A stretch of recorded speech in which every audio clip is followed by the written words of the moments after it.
Idea muuttaa tapahtumien kulun ja kytkee ihmiset suureen tarinaan toisin, uudella napanuoralla. Ideat hedelmöittävät suuria tarinoita.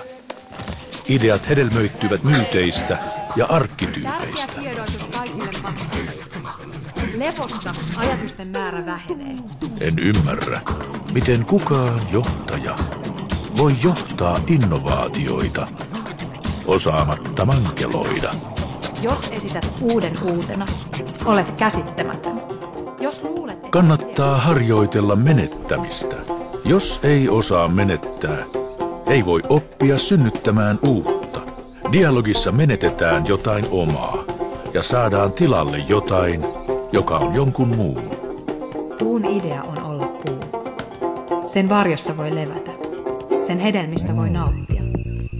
Se kukkii. Idean ideana on rikkoa kaava, aiheuttaa häiriö, Hölise holtittomasti.